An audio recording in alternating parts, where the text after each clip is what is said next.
Ponniyin Selvan, one of the very famous novel. எல்லோரும் படிச்சிருப்பாங்க, இன்னும் படிச்சுட்டு தான் இருக்காங்க. அந்தளவுக்கு ஒரு இன்ட்ரெஸ்டிங் ஒரு ஸ்டோரி.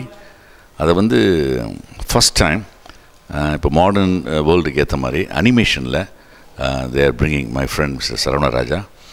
இது வந்து மிகப்பெரிய வெற்றியை போகுது, வெற்றி அடையும் அப்படின்னு நான் நம்புகிறேன். அண்டு தமிழில் வந்து முதல் முறையாக இவ்வளோ கிராண்டாக கிரேட் இதோட ஒரு அனிமேஷன் இது வந்து பிக்சர் வரப்போகுது Ponniyin Selvan. I wish them all the best.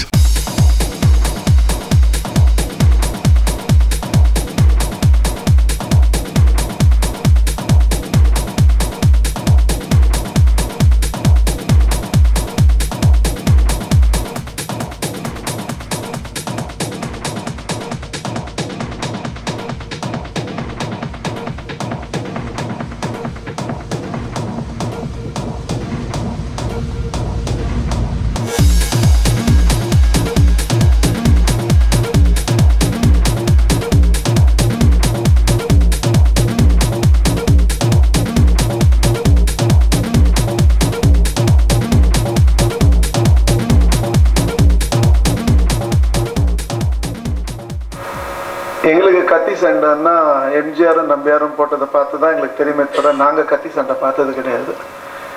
எங்களுக்கு வில்லன்னா வீரப்பாவை தான் நினைவு வரும். அதை வச்சு தான் நாங்கள் வில்லன்னா எப்படி இருப்பான்னு பார்த்துருக்கோம். எங்களுக்கு தெரிஞ்ச வீரபாண்டிய கட்டபொம்மன் வந்துட்டு நாங்கள் படம் பார்த்து தெரிஞ்சது தான். எங்களுக்கு கர்ணன் பிடிக்கும்னா அதை படம் பார்த்துட்டு தான் தெரிஞ்சிருந்தோம். நாங்கள் முதல்ல ஜப்பான் வந்துட்டு உலகம் சுற்றும் வாலிபன் பார்த்துட்டு தான் கற்றுனோம். அதனால் எனக்கு பொன்னியின் செல்வன் வந்து இந்த படம் பார்த்த உடனே தான் தெரியும். அது வரைக்கும் வெயிட் பண்ணுறேன். Okay, I'm willing to wait for that.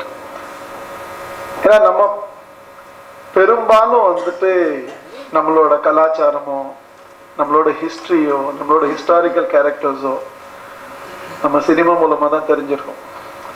I'm so happy that you're taking that step in that direction. So இந்த விஷயத்தை பொறுத்த வரைக்கும் an idea never fails.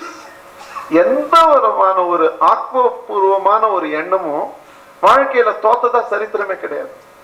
Ideas don't fail. The business model we build around that idea fails. Idea never fails. அதாவது இப்போ இந்த 2D எடுக்கிறோம், இதை வந்துட்டு நம்ம ஒரு 24 மாசம் 30 மாசத்துல எடுத்துட்டு வரப்போறோம். இதை வந்துட்டு பெரிய லெவல்ல நம்ம சக்சஸ்ஃபுல் பண்ணணும் அப்படின்னா குளோபல் லெவல்ல சக்சஸ்ஃபுல்லா பண்ண முடியும். Idea is very powerful. இதை நம்ம எப்படி எக்ஸிக்யூட் பண்ண போறோம் அதுதான். ஸோ பொன்னியின் செல்வம்ன்றது வந்துட்டு ஒரு பழைய ஐடியா. 2D அனிமேஷன்றது ஒரு புது மாடல். இந்த மாடல் நம்ம ஒழுங்கா எக்ஸிக்யூட் பண்ணோம்னா many things will happen. இதை உலகத்துக்கு எடுத்து சென்ற பெருமை சரவணராஜா அவங்க டீம் 5 எலிமெண்ட்ஸ் சேரும். ரெண்டாவது, ஒரு பொக்கிஷம் வந்துட்டு நம்மளே வச்சுட்டு இதை யாருக்குமே காமிக்காம இருந்ததை எடுத்துன்னு போய் எல்லாருக்குமே காமிக்க முடியும். நமக்கெல்லாம் ஷேக்ஸ்பியர் தெரியுமே தவிர பக்கத்து ஸ்டேட்ல இருக்கவனுக்கு கண்ணதாசன் தெரியாது. ஏன்னா அதை எப்படி எடுத்துன்னு போய் சேர்க்கணும் நம்ம யோசிக்கவே இல்லை. நம்ம எல்லாருக்கும் வில்லியம்ஸ் வேர்ட்ஸ்வொர்த் தெரியுமே தவிர இளையராஜாவோட இசை வந்துட்டு இல்ல நார்த் இந்தியால தெரியாது. அப்படியே விட்டுட்டோம். திருக்குறள்ல வந்துட்டு சில டிரான்ஸ்லேஷன்லாம் இருக்குன்றோம், பட் அதை மார்க்கெட்டே பண்ணல அந்த ஐடியாவை. ஸோ நம்ம உட்கார்ந்து இல்லை இங்கிலீஷ் லிட்ரேச்சர் படிச்சுட்டு இருக்கோம், பட் இங்க இருக்கிறத வந்துட்டு எடுத்துட்டு போய் சேர்க்க முடியல. ஸோ அந்த மாதிரி பொன்னியின் செல்வம் ஒரு வரலாறு. அதை உருவாக்குறது can go on to become another வரலாறு. It can be another history in the times to come. My only wish in this entire thing is when this whole project goes on to become a phenomenal success. இப்பொழுது சிறு விளக்க உரை இந்த பொன்னியின் செல்வன் கதையை பற்றி. பொன்னியின் செல்வன் பார்த்தீங்கன்னா 2500 பக்கம் 5 வால்யூம் கொண்ட கதை புத்தகம். இந்த கதை சோழர்கள் ஆண்ட 9ஆம் நூற்றாண்டின் இறுதியிலிருந்து ஒரு 11ஆம் நூற்றாண்டு வரைக்கும் இந்த கதை போகுது. அதை தழுவி எடுக்கப்பட்ட கதை. ஆனால் இதில் இருக்கிற இந்த கதையினுடைய சிறப்பம்சம் இவ்வளோ பெரிய வால்யூம் இருந்தாலும் ஆல்மோஸ்ட் பார்த்தீங்கன்னா ஒரு 70% சரித்திர வரலாற்று உண்மைகளை சார்ந்து புனையப்பட்ட கதை. அதாவது கற்பனையிலேயே எழுதப்பட்ட கதை கிடையாது. இதுல இருக்க கேரக்டர்ஸே அதுல ஆக்சுவலா இருக்கிறவங்க அது அந்த கதையில இருக்குது. அந்த மாதிரி கொண்டு வந்திருக்கிற கதை அது. அடுத்தது கல்கி இதை 3.5 வருடங்கள் தொடராக எழுதியிருக்கிறார். 3 வருடம். அப்ப நம்ம டிவி சீரியல்ஸ்லாம் கிடையாது, மற்றதெல்லாம் கிடையாது. கல்கி புத்தகத்துல 3 வருடம் வாரம் எழுதியிருக்காரு. அதுக்கப்புறம் இதை எழுதுறதுக்கு முன்னால 3 முறை அவர் போய் இலங்கைக்கு இதை பற்றி ஆராய்ச்சி செஞ்சுட்டு வந்து எழுதியிருக்கிறாரு. ஏன்னா இலங்கையில இருந்து கதையினுடைய முக்கியமான பங்கு இருக்குது அப்படிங்கிறதுனால. இதுல நாங்கள் இப்ப நீங்க ராஜராஜ சோழன் என்ன சிறப்பம்சம் அப்படின்னு பார்த்தீங்கன்னா, நமக்கு எல்லாரும் தெரியும் ராஜராஜ சோழன் உடனே தஞ்சை கோயில் நமக்கு ஞாபகத்தில் வரும். அது மட்டும் கிடையாது. ராஜராஜ சோழன் சிறப்பம்சங்கள் நீங்க அந்த கதையை படிச்சு பார்த்தவங்களுக்கு தெரியும், ரொம்ப அருமையா இருக்கும். இன்னைக்கு இருக்கிற தமிழ்நாட்டுக்கு நம்ம இவங்க வழிதான் வந்தவங்களா அப்படின்னு நம்ம ஆச்சரியப்பட வைக்கிற அளவுக்கு அதுல ஒண்ணு பாத்தீங்கன்னா என்ன பண்றாருன்னா, அவரு இளவரசு பட்டம் இருக்கு, அவரு ராஜாக்கு வரணும், ராஜா பொசிஷனுக்கு வரணும். ஆனா அந்த நேரத்துல அவருடைய பெரியப்பா மகன் வந்து சொல்றாரு, நான் தான் என் பட்டத்துக்கு வருவேன் அப்படிங்கிறாரு மதுராந்தக சோழர். இவர் ஒண்ணு விட்டு கொடுத்துறாரு, நீ தான் முன்னால போய் நீ பட்டத்தை எடுத்துக்கோ, அதுக்கப்புறம் நான் பொறுமையா வெயிட் பண்றேன் அப்படின்றாரு. அடுத்தது இரண்டாவது பாத்தீங்கன்னா, அவர் என்ன பண்றாரு, இலங்கைக்கு போருக்கு போறாங்க. அங்க போய் இலங்கையில சோழர்கள் வென்று விடுகிறார்கள்.